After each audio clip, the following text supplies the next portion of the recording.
This is the Milo Beasley Show. This is the Milo Beasley Show. There's only one thing you need to know. This is the Milo Beasley Show. And now, here's your host, Milo Beasley. And welcome to the Milo Beasley Show, dude, episode number 366. We're getting up there again. You can watch a show every single day for the next year if you wanted to. So please help me welcome at this time. I'm so excited. You guys know how I am about my Golden Girls guest. So please help me welcome at this time. Writer, producer of Golden Girls, Golden Palace, Laverne Shirley, Charles in Charge, Gary Shandling Specials. Please help me welcome Marc Sotkin. How are you doing, sir?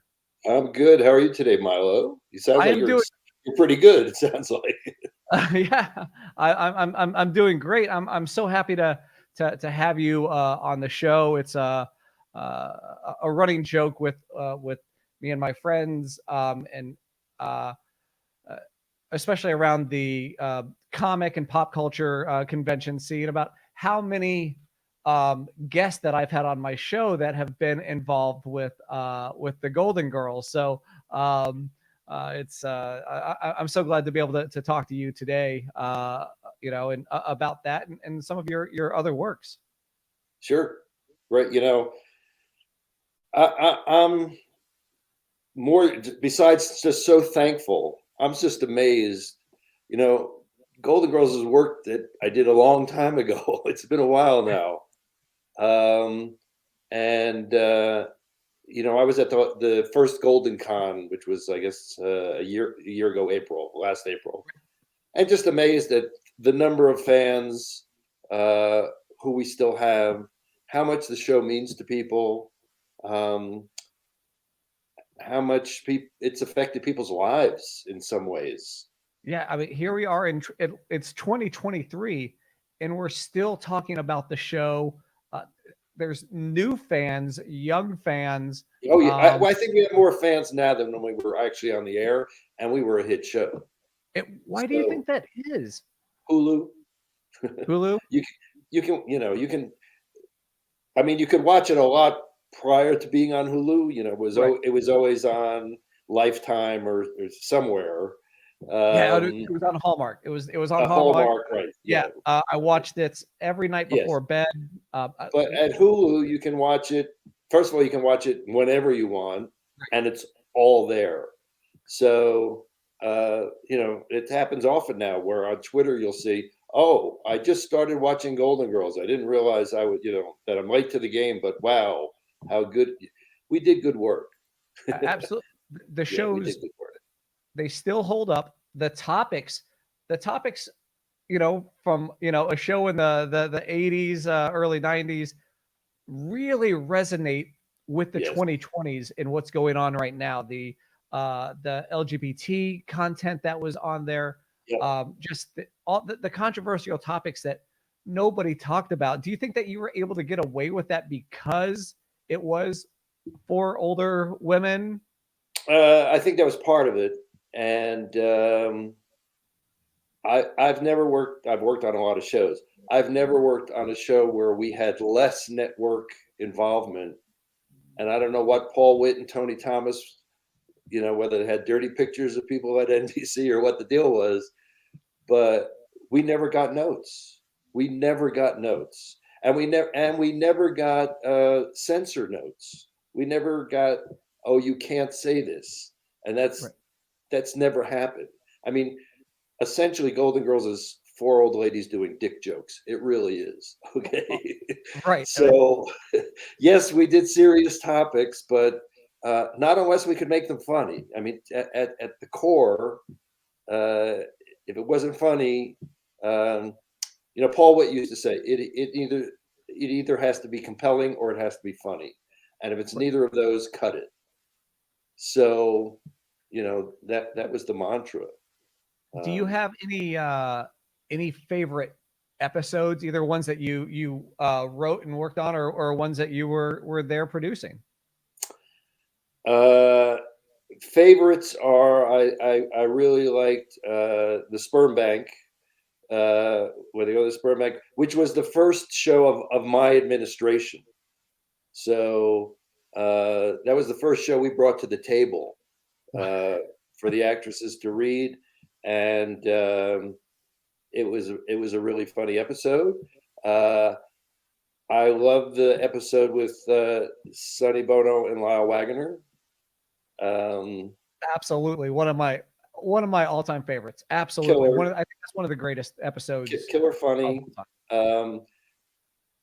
It's funny that was written by Tracy Gamble and Richard Baxey, and they knew they wanted to do Sonny Bono, and they weren't sure who the other guy was. And I had worked with Lyle Waggoner on It's a Living, because it was a dream episode. He was Marlon Brando, so he kept saying, "I could have been somebody. I could have been a contender." That he was just a very, very funny guy. It was great on the Carol Burnett show. So it was a great pairing of Lyle and Sonny. So those are two funny episodes that I remember that I really love. And I'm really proud of Ebb Tide's Revenge, which is when Dorothy's brother dies. Right. And I wrote that one. And that's probably the one I'm most proud of the ones I wrote. Right. And again, Dorothy's brother, would be a huge topic in a show today. I was sort of known as the guy who killed everyone. I killed Big Daddy, Blanche's father, and I killed. So yeah, I became known as, oh, here's another character I can kill. So anyway, I mean, that's. But they were issues like losing a child, losing a sibling, losing a parent. Right. So those were like meaty Golden Girls subjects to write about. Right. Still managed to be funny. Do you think that the show could be done today in 2023 with the way that television studios are? They did it hot in Cleveland. When Hot in Cleveland came on, I was prepared to hate it. Okay, because they're ripping us off. They're just doing Golden Girls, even using Betty, but they did it well. Right. So, yeah, I think you could do it. For any hit show, the planets have to align. You have to get so lucky with writing and casting, and is it got a time slot? Is it, or is it streaming? All those things. Right. God is the only Nielsen family. Okay, you just do your best work and see what happens. So yeah, of course, if 80 for Brady. 100%. That was the first, like when I saw the trailer for It's that. The Golden Girls. It's like it's just a movie version of the Golden Girls. The Golden Girls. Yeah, yeah. So yes, it can still be done. I had Stan Zimmerman on the show, and he talked about how he has been trying to pitch a male version of the Golden Girls. Well, it's been tried a number of times. It's actually been tried a number of times. That's what he said. It just doesn't necessarily work with men as opposed to women. Or the planets just didn't align. They didn't. Not the right guys, not the right time slot, not the right. Right. Yeah. This is true. It's crazy to see that even places like San Diego Comic-Con has really embraced Golden Girls, putting out merch. There's more merch for Golden Girls than most other TV shows and movies that are out in Chicago. It blew me away in Chicago because there's a whole floor of it. Right. Will you be attending? I remember when somebody brought out Golden Girls underwear with the pictures of and as a straight guy, I don't know, having a picture of B. Arthur on the front of a woman's underwear, it's going to be that big a turn on. So, but somebody said, here's my $1 million idea. I'm going to make Golden Girls underwear. But yeah, when you see how much merchandise there is, it's crazy. It's Will crazy. you be at this the next Golden Con coming up? So actually, there are two different ones coming on. So there's the Golden Con in Chicago at the end of March Right. that I'll be at, and then there's a new event that's going to be on Memorial Day weekend. Very different kind of event that's in. It's just south of San Francisco. It's at a theater. It's a 750-seat theater. And when they asked me if I would do it, one of the things I talked about. So the first Golden Con, the ladies are dead, you know. Right. They're gone. Right.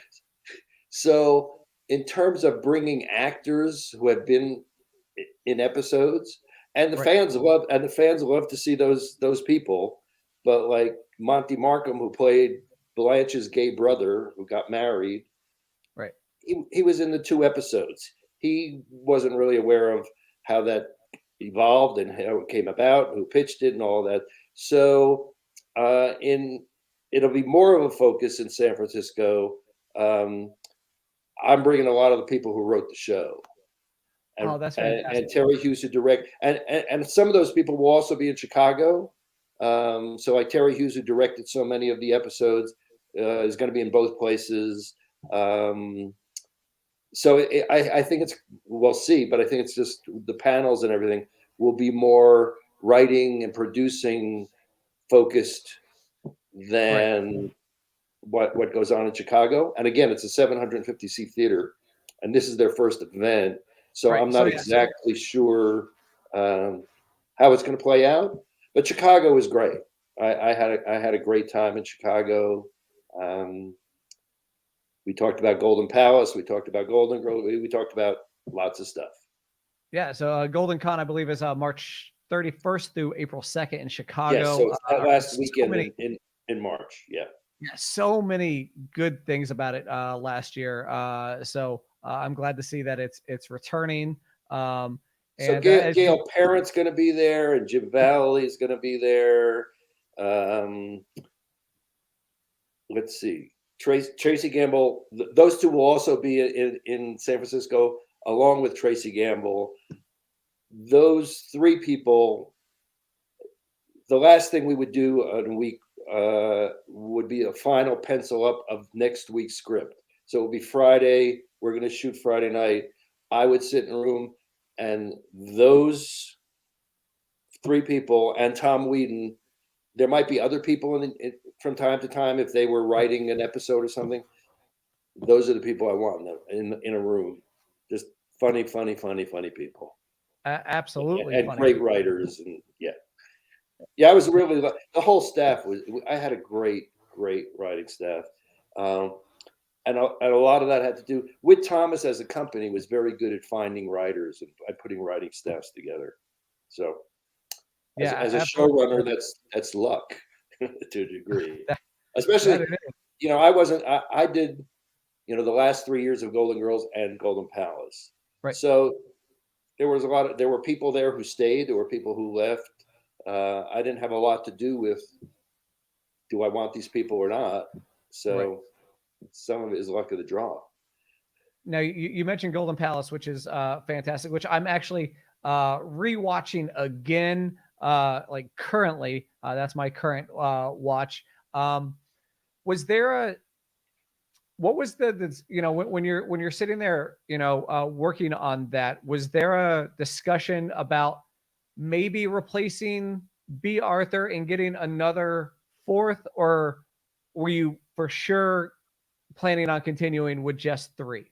So, and I've talked about this in other places. So, we had done a Golden Girls with Debbie Reynolds with that in mind. I'm sorry we didn't keep looking. I don't, Golden Palace was, it just wasn't as good. Right. It's crazy. My craziness that 30 years later, I'm still going, how would we have fixed it? But what I always ask an audience is, have you ever cleaned a bathroom? Have you ever cleaned a bathroom? Yes. Have you ever cleaned 30 bathrooms dressed in a Judy Evans outfit? The fact that I these, Rose, we need towels up at 3:09. right. How did they win this hotel in a poker game? Did Blanche, you know, put up the Right. house against some guy who had to get rid of a hotel? Or how the hell did they get a hotel? There were such obvious problems with it. Um, so I hadn't seen it until just before Golden Con. It had just come back on Hulu, and so I watched it all. And some of the episodes are good. Um, I don't know whether, since you're going through it, I wrote an episode where Blanche hung the rebel flag because the dog. That's I was going to mention that again as a controversial topic Yeah, in and 2023. I'm proud of that episode kind of blew up on social media last year because Right. some people were talking about it, Right. And the interesting thing, so when we were casting the show, we're reading people for the manager of the hotel, and it's not working, and it's not working, and we're already worried about the whole concept, and maybe Susan Harris has really missed. This isn't her great. We know it's not her greatest work, okay, but this thing just isn't working. And then this young actor named Don Cheadle comes in, and all of a sudden, oh, it's brilliant. Okay, so that's in terms of, again, things aligning. If Don Cheadle doesn't come in the room, we don't have a hotel manager who's as good as that, and I don't get to write that episode. Right. Because she didn't write that as this is a black man who's the manager of the hotel. She just wrote Oh, she a wrote manager of the hotel. Oh, okay. So we saw a lot of different shades of people trying Right. to find someone who could who could play the part. Right. And Don was brilliant. He was great. Now you get to see a lot of people. I think what's really cool about Golden Girls and Golden Palace is you got to see a lot of people coming up as well as already established superstars. Yeah. Obviously Don Cheadle. One of your Golden Girls episodes featured Beth Grant. Amazing award-winning actress as well. For me, the fun was like Cesar Romero, Donna Amici. I mean, these people at this point in their career, they were glad to get out of the house. Right. Okay. And it was a great place to work. Right. It was a very professional set. Right. And they got to get out of the house Right. and work. And these were all people who love to work. So for me, it was, these are people I grew up watching and knew that they were movie stars. This was before movie stars were willing to do television. Right. So that was great fun. That was great fun. Yeah. Just the list of cameos in Golden Girls is enormous. And think about people who were, again, on their way up: Mario Lopez, George Clooney, and then, like you said, Cesar Romero, Burt Reynolds, who was possibly the biggest superstar at the time. At the time, yeah. And that was before me being there, but yeah. Right. Yeah. But you get to work with just a lot of people, again, already established and coming up. So that's great fun. Great fun. Absolutely. Now, do you have any, I guess, keepsakes from the show, or was things like set pieces or design pieces? Behind me, that's my Golden Girls chair from the set. That's awesome. There's that. Yeah, that's a great piece. So that picture up there, it's a limited edition that Paul Witt had done for the cast and certain members of the crew when the show was over. So that's and I'm having right the brain thing. It's the guy who drew all the, Playbill, New York Oh, yes. Theater. Right. Yes. Yeah. So yeah, that's that. And then the second shelf up is just the picture, an autographed picture from the ladies to me, and my credit is there, and that's pretty much it that I do have. So at Golden Con, I did do a raffle thing for people who bought one of my novels, um, a Golden Girl Afghan, a Oh, blanket. yes. Yes, I did see that. Yeah, the reason I did that was I got two of them, so I still sleep with that during the winter. Last, last night I'm always covered during the winter. I'm covered by the Golden Girls. Right. Where? So Oh, where and do I you? also and I have a robe. I have. They gave one. They gave great Chris. The ladies gave just the worst Christmas presents. Like on Laverne and Shirley, Penny and Cindy for some reason worked very hard on figuring out the Christmas presents. The ladies didn't give a shit about the Christmas presents, but Paul and Tony did. They gave great gifts. And I still do wear my Golden Girls bathrobe because it's just a fabulous bathrobe. That's fantastic. These are all those are all great items to have Yeah, and keep. yeah, Now you mentioned Laverne and Shirley. You worked on that show as yes. well.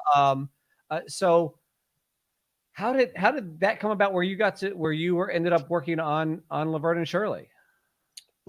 So I was discovered doing in an improv show called Off the Wall, and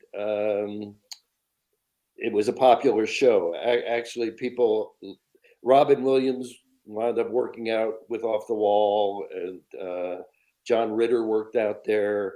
But when we first started, those people weren't there.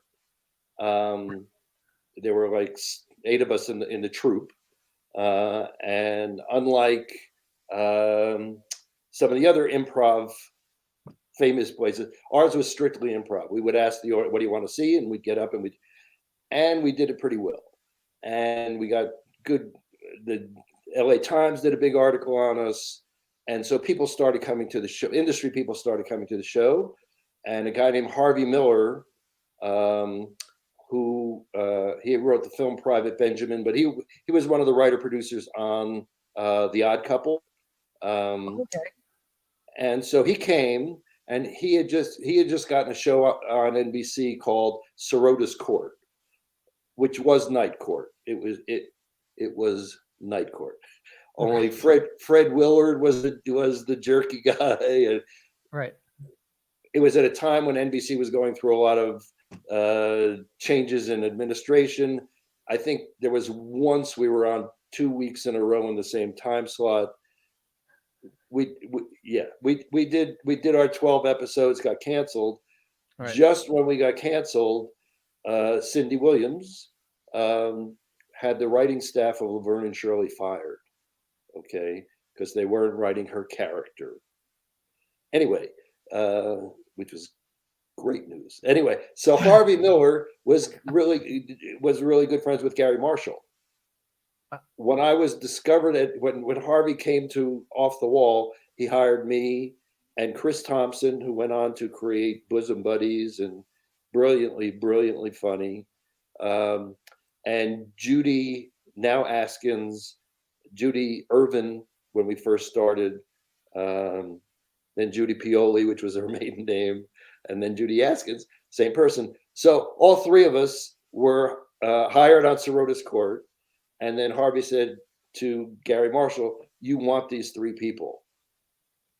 So the 3 of us went to Laverne and Shirley just for the last 4 episodes of their first season. I guess it was their first full season, maybe, because they were a mid-season show. Right. So we just started as story editors, and it's no news that Laverne and Shirley was a slightly contentious place to work. It's really the first show that the Inquirer covered. Penny and Cindy didn't get along that well. This has all been pretty well documented. Right. So showrunners were fired all the time, okay? Because at some point the showrunner would go, "Damn it, this week they're gonna do what we write. They're not gonna change a word," and then they'd be fired. So eventually, Chris Thompson and I became the showrunners, and I said to Chris, "Let's go see what they want to do." And we went down and met with Penny and Cindy, and I think it was Cindy who said, "I think we should be hypnotized and act like chickens." That's an easy week. I just got to figure out who goes, "You're chickens," when they're hypnotized. Right. Right. So, Exactly. so they bought into more of those episodes. And actually, right after Cindy passed away just a couple weeks ago, the only thing I tweeted was my only real regret of Laverne and Shirley was that at the time, none of us were mature enough to realize that this was just our creative process. We wrote stuff, they changed stuff, they're really funny. When we first got there, David and Michael, Lenny and Squiggy, almost weren't reading the words at the table. They were already ad-libbing and doing whatever they wanted to do, and got to the point where they had enough trust where we were providing a solid enough roadmap and material that they could do what they did. And none of us at that point, could realize, okay, we can either be pissed off all the time and going, "Oh shit, I hate this," or we can go, "Okay, this is the way it works. They have stuff, we have stuff. We just all want the show to be good." And unfortunately, that wasn't the atmosphere there. Yeah. So, I mean, yeah. so anyway, that's how I became the showrunner on Laverne and Shirley. I left to do the pilot called Working Stiffs with Michael Keaton and Jim Belushi.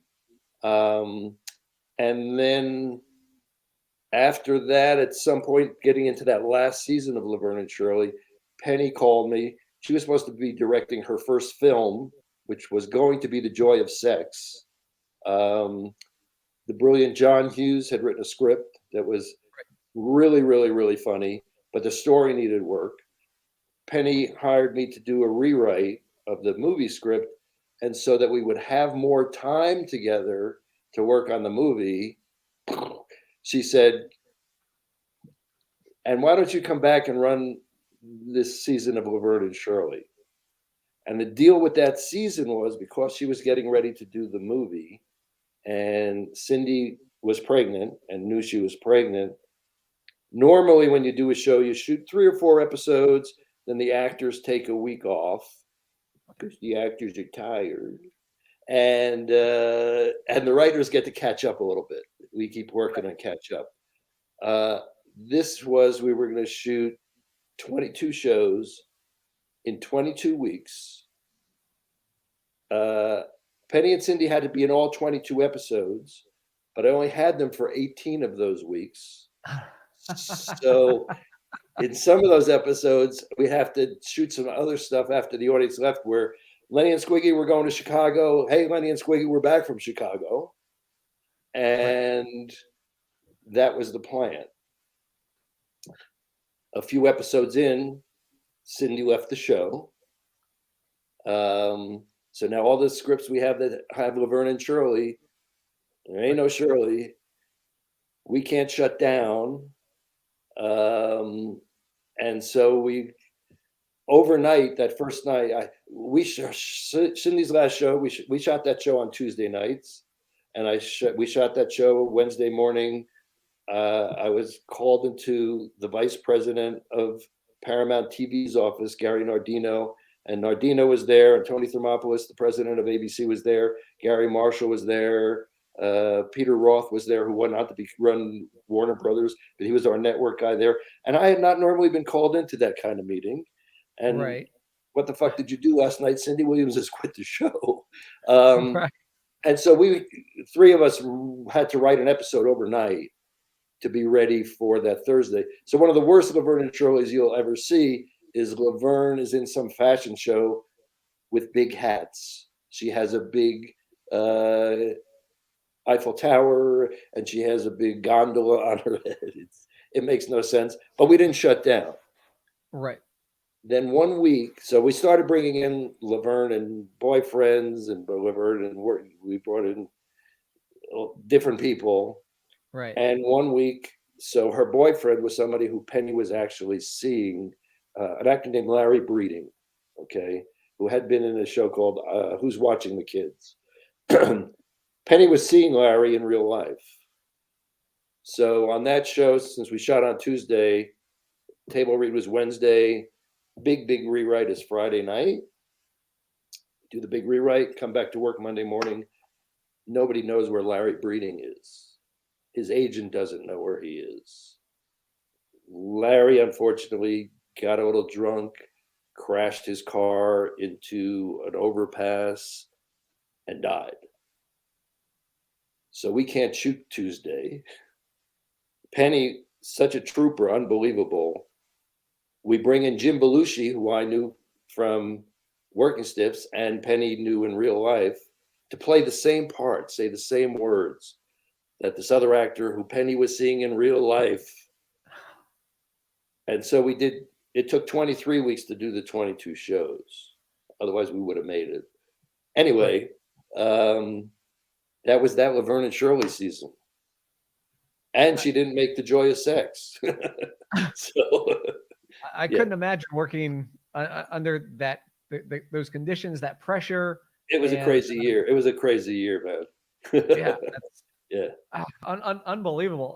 Now I do want to talk about, while we still have a little bit of time, you mentioned you gave away the Golden Girls Afghan for you raffled for those who purchase your novels. Let's dive into that a little bit. So how did you go from, all right, I'm writing sitcoms, I'm writing television, to I'm getting into the novel game? Because that doesn't seem like that translates. It doesn't at all. Don't do it. I don't recommend it at all. I had left LA while I was doing Golden Girls. I decided to leave LA. I didn't think it was going to be good for my family life, for my marriage, for my kids. I wasn't seeing any, I was at work all the time. So actually the last season of Golden Girls and the season of Golden Palace, I would come 6 weeks pre-production. We'd get as many scripts written as possible. I'd moved to Colorado. I would fly in Monday morning, fly out Tuesday night, and still had a lot of time. So I've written, the first one I wrote was With Time Off for Bad Behavior, which is kind of about that last season. It's of Laverne and Shirley. Takes place on that season, but it's also about a relationship that breaks up and gets back together, and that. The second one is called The Comatose Adventures of Lenny Rose, which is about a guy who finds true love and his most success when he's in a coma. That's also kind of show business based. And the last one is Kind of Dirty Paris Confessions, which takes place in the fashion world in the 70s. Before I went to Hollywood, I was in the schmata business. So my stories from New York and working in New York and in that industry. So that's what the 3 books. They will make you laugh. I promise you that. If you don't like them, I'll give you your money back, which I won't. But and they're all available on Amazon. Yeah, so that's what I was going to ask. Are they available either on your website or on Amazon? Absolutely. Actually, if you go to marcsotkin.com, you can download the first 50 pages and decide whether you like them or not. Oh, that's free. That's but they're available on Amazon. Yeah.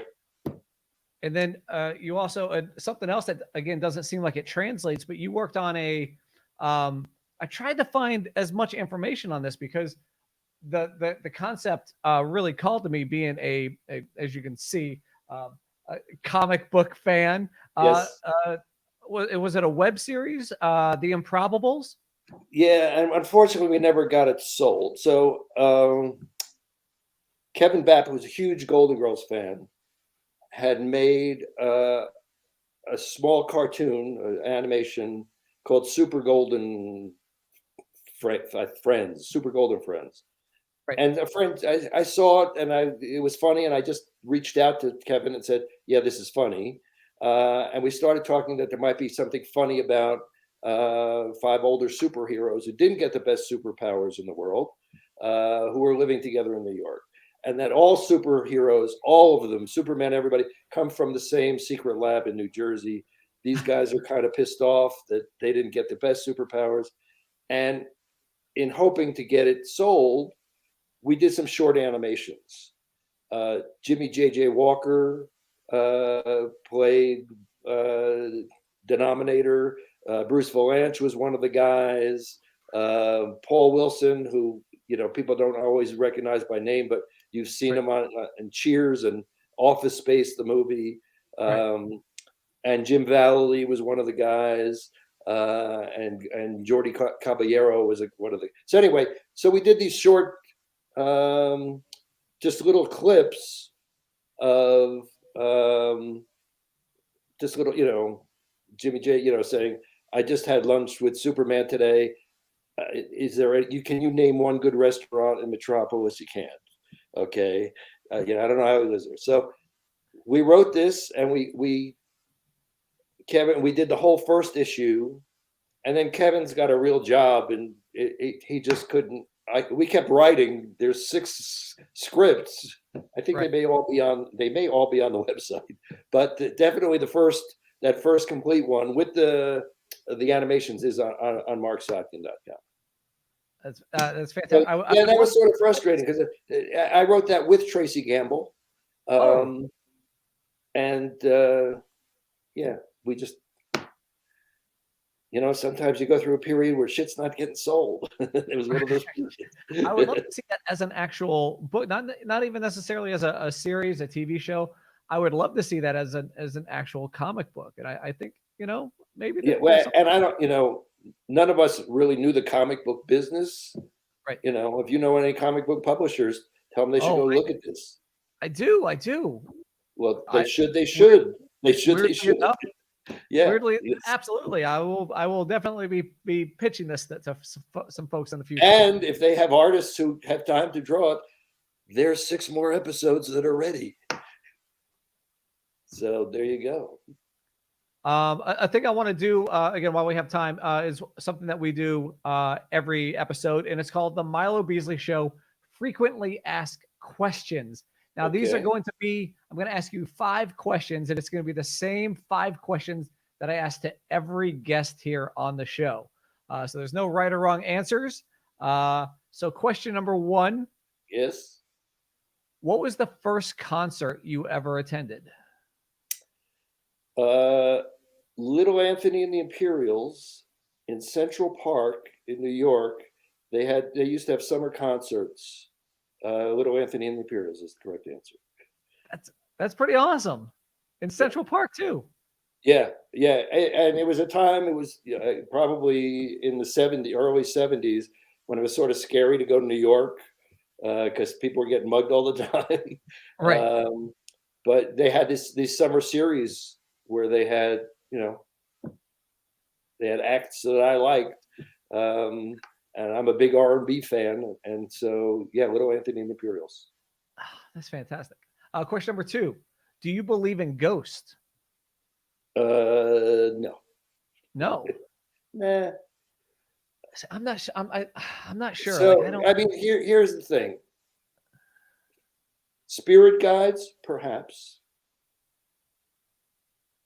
Casper, not so much. I get it. Okay. Absolutely. So a qualified no or yes, depending on whether you're a spirit guide or you're Casper. Okay. Question number 3 is a little twist on a common question, but in a movie about your life, who would play your parents? Oh God. Ideally, Ben Stiller's parents, if they were both still alive. Oh, Jerry. Yeah. Stiller and Mira would be great. Not that they were like my parents, but if I was doing a movie, I want it to be funny. So, you know, Absolutely. why mess around? They're funny parents. Question number 4. Who was your first celebrity crush? Oh God. Uh, maybe Angie Dickinson. Okay, that's a good one. Yeah, no, yeah, she's hot. I'm trying to think if there was anybody. I'm actually trying to think back. So, as a child, Right. uh, 8 or maybe 7 or 8, I Right. used to put talcum powder on my face and tell my mother I'm too sick to go to school. And occasionally she would let me stay home. And we lived in New Jersey, got the New York TV stations. I watched every old sitcom. It was me going to graduate school. So I'm trying to think whether Eleanor Donahue from Father Knows Best. I'm trying to think back to there. Oh, so Robert Cummings had a show, Love That Bob. He was a Right. Oh, yeah, yeah. photographer, and there was always gorgeous models around. So I probably don't remember their names. Tuesday Weld, actually, from Dobie Gillis. Okay. So she was the girl that Dobie could never get. I know the name. Yeah, right, because you're not old enough. So yeah, Well, Tuesday Weld would be. She was so hot. Yeah, she was. Wow. Woo. That would be my first. Yeah. And then my last question is always my favorite, but I'm interested to hear your answer because I don't know if it's really going. So anytime that you've met a lot of people. So has there been a moment either on set, on somebody else's set, that you saw somebody and you absolutely fanboyed out? Either you saw them and couldn't speak, or Yep. you spoke way too much and put your foot in your mouth. Yeah. So my very first job when I went to Hollywood was I was a runner on an Easter Seals telethon. Okay. And Peter Falk, I think, was the host and everything. And I remember they said, we're going to have dinner. It's time to order dinner. And I think I said, oh, I'll have chicken. And they said, no, you don't understand. You're going for you're the runner. Anyway, I was supposed to deliver something somewhere. I don't remember where, but I was in an elevator with Ringo Starr and kills me today that I didn't say, hey, I like the Beatles, or something. like I'm your biggest fan or whatever. But so there was that. And I actually got to see the Temptations, the original Temptations, at the Copacabana in New York, which was unbelievable. And I went to the bathroom and David Ruffin was there. And I'm like, I saw the Temptations like a lot of times. I was like a huge, huge fan. It was a time when he had a broken arm. He was wearing a cast, and they were just getting ready to go on. And I didn't say, you are the coolest man in show business. Because until Bruno Mars, he was the coolest man in show business. Yeah. So Absolutely. those are two big fanboy moments. I just saw Ringo announced a return to Vegas. He's doing a small residency in Vegas. Yeah, he's put a group together. He's still working. Still working. Yeah. So like you said, there's a lot of people that you worked with on Golden Girls and other shows, that a lot of these older entertainers, they just want to keep working. Do you feel like that there's just something that makes people just want to keep working and not be able to retire? Depending what your job is, it's fun. When you're on a hit show, it's great. When you're on a lousy show, you might as well be going into a coal mine. It's tough because it's the same amount of hours. Know it stinks. So, if you're an actor and you get to go spend a week on a hit show and they're going to give you 50 grand, okay, and you're going to get out of the house, So do you want to retire? Right. And there is that adjustment. I mean, it's, this is very nice. People still love Golden Girls, but in real life, that was a long time ago for me. So you have to make that adjustment of, I'm not the executive producer, head writer of the Golden Girls. I'm some guy who lives in Santa Fe, Right. who, and there is that adjustment, Now, fortunately, there is Golden Girls, and I do sort of work it into the conversation when I'm ordering pot stickers, because you make it, you never know who watched it with their grandmother or whatever. So I think that's why people keep working, because what else is Ringo going to do today? Right. What else is he going to do? How much golf can you play? Yeah. So Marc, I want to thank you again so much for coming on and chatting with me. There's still so much that we didn't get a chance to talk about that I would love to talk about, maybe at a later time. But your time on the Gary Shandling Show, your time on Charles in Charge, although maybe we don't talk about Scott Baio. That's a whole other subject. Other than politics, right? Scott was one of the nicer parts of doing Charles. Charles in Charge was like a real low point for me in my career. Oh, okay, but there's a certain generation that when you go Charles in Charge, oh yeah. No, I wrote Spring Break when Buddy and Charles go. Oh, we loved Spring Break. So Charles in Charge was one of my go-to shows when So there you go. So I mean, it wasn't the best time of my life. Huh? Nicole Edgert, how could you not, right? Oh, I was there in the original. I was there with who was it? Shit. Who played Gwendolyn? I don't even remember. Jamie Widows was still the father. Oh, right. Yes. Okay, that's how long ago. It was before it got canceled. Any last words for folks watching before we wrap up? Be well, get vaccinated. Yeah. Keep Of watching course, Golden Girls. website. MarcSotkin.com. You got it right there at the bottom. Perfect. There, your one-stop shop. You check out all sorts of stuff. So again, thank you so much for hanging out with me, and have some fun at Golden Con. I'm really looking forward to Golden Con. I made friends the last time. I've got fans who I met, and we liked each other, and we hung out, and we had dinner together, and so I'm looking forward to it. Fantastic. I hope to be able to get up there one day. I always seem to be working other shows during those weekends, or else I really want to get up there. So again, thank you for hanging out with me. Thank you everybody for watching or listening, hanging out with me for wherever you are. If you haven't already, hit that subscribe button. But most importantly, tell your friends. And that's going to be our show for this week. So thank you for watching, and we'll see you next week. Bye-bye.